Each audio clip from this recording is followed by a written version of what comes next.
Hello and welcome to all you Leos. This is your monthly horoscope for Leo for July of 2020. And of course, general horoscopes, take that into consideration.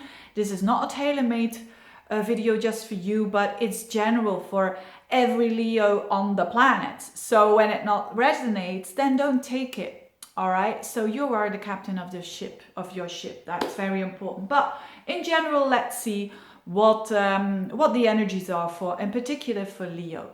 There are 5 things that I want to talk about. It's the eclipse, Saturn going back into Capricorn, Mars going into Aries for a ridiculous long time, Mercury going direct again, and Venus square Neptune. Let's start with the eclipses because it's the last eclipse in Capricorn. So the moon will be in Capricorn, and also Saturn will be re-entering Capricorn as well. The eclipse happens on the 5th of July, but you feel it the whole month. And this is about, for you, it's a lot about your 6th house and your 12th house.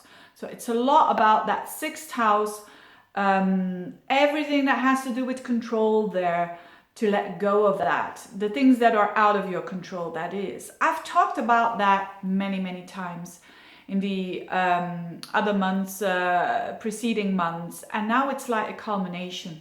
So this eclipse belongs to the Saros family 4 North and has to do with blockages and illusions. So it's like a last call with the moon there and the sun in your 12th house, a last call for 2 things basically that are important. Work. It could be, for some of you it's going to be work, for others it will be your health, and for some it will be both. So let's start with work. If you are in a position that there are changes at work and you're clinging on to the old, it's not going to work. So it's a last kind of wake-up call of, look, there are changes happening here. I'm not saying that you're going to lose your work or lose your job or and you have to accept it basically. But for some it will be something like that. But for most of you, it has to do with shifts that are happening with work. And it's better to go with the flow a little bit and not trying to super be anxious and controlling the situation, because it's bigger than you, basically. And it's very important for you. If that is the case, if you feel and if you see in a realistic matter that you're gonna lose the job, or the job is not for you anymore because it's making you ill, for instance, then be realistic and take the actions, take a leap of faith, and put your energy in shifting this situation and looking for something different and new. And this is what it's all about. The big shift here is the sun there in your 12th house, really demanding from you to have faith and to have trust in the universe and in the spiritual world, so to speak. But of course, that's easier said than done.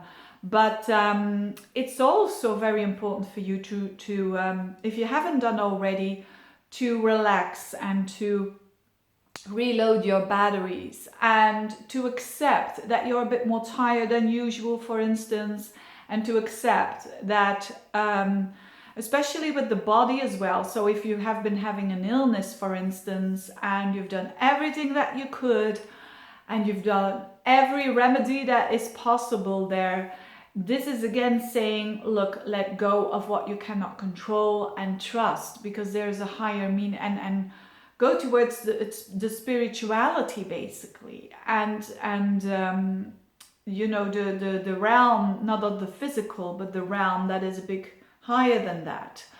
And that is, you know, everyone is at a different place in their life when it comes to the body and the mind. It's a lot about body and mind for you in July. It's a lot about, they are so connected. Listen to your body. Listen what it is saying. Is it tired, the body? Then rest. It's no, that's what I mean. It's no use to keep on going. You know, Leos are very fiery energy, and but listen to your body is the biggest message that I have for the Leos here. And don't stand yourself in the way, and that is where the trust comes in, the trust of the universe that it has your back, basically. So that's the main message here for the month of July, and then your focus will be on other things next month. But also in your 6th house, Mercury, in your 12th house, Mercury goes direct on the 13th of July. This is good news. This means that you're seeing clearer. Things probably were not that clear before the Mercury going backwards in your 12th house. That's losing your keys. It's losing your mind, basically, when it comes to when you don't know what to think anymore. If that is the case, that is improving on the 13th of July and onwards. Things are going to become way clearer for you, way more straightforward, and that's a good sign for sure. And on the Aries, Mars in Aries for such a long time.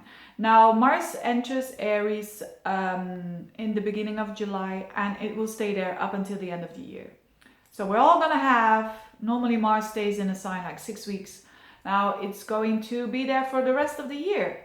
Now for you, Lee, and it's going next month, bump up against some planets and frustration and whatnot. But for you, again, for you as a sign of Leo, it is going to be quite positive, and even more positive than for other signs. Why? Because you are a fellow fire sign.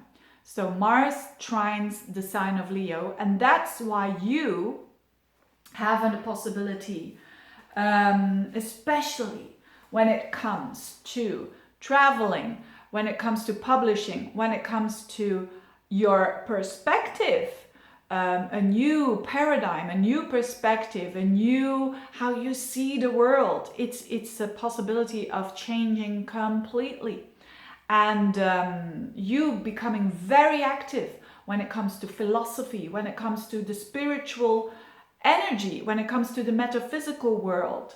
These are all things for you. It's going to be more fluent for you. That Mars retrograde, it's going to retrograde in September, but you will feel it in a more positive way because it trines your energy. So prepare yourself when you want, for instance, to relocate, when you want to publish a book, when you want to publish anything, YouTube channel, when you want to connect with people from all parts of the world, when you want to study philosophy, when you want to study astrology, when you want to open your mind. I mean, in not in a physical way, but really figuratively, it's on.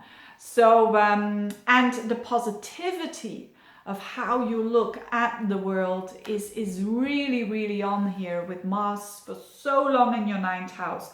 Can also be that you become more active in whilst you are traveling.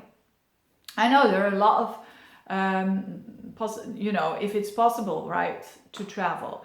But studying, learning, wow, what a mind-opening helicopter view that you are going to develop, and you're gonna like it. You're gonna like it. You're gonna love it, because it's the fire houses that are getting activated here for such a long time. So very good news for you. When it comes to the Mars retrograde, of course, in general, they will say, oh, Mars retrograde, it bumps into negative energy and whatnot, but for you, it's different. And also for the Sagittarians. But anyway, and last but not least, well, it's not that important, but I want to mention it because it's been playing out for so long. Venus squaring Neptune again for the last time at the end of the month. So the last 2 weeks of the month, you're going to feel this Venus square Neptune again. Venus in your 11th house squaring Neptune in the 8th. What could that be? Well, the 11th house is the house of friends. The 8th house is the house of other people's money or money that you borrow. Don't give any money to a friend, basically. You could say, because unless you don't want to see it back. That's one possibility of the square. So there is a bit of a disillusion there. There might be a disillusion around a certain goal or a certain friend that has to do with you being too attached towards what they think of you. So that's a little thing there. When it comes to love, love isn't really activated here in a big way for the month of July. But basically, when it comes to love, you can enjoy more friends. And if you are in a relationship, you can have more that friendliness going on there. But again, beware of who your friends are, and stay with the feet on the ground when it comes to love with Venus in your 11th house. You could be disappointed because you expect too much. So don't expect too much, especially from friends. Having said that, I think it's going to be a very interesting month for you. Thank you so much for watching, and see you next month. Bye bye.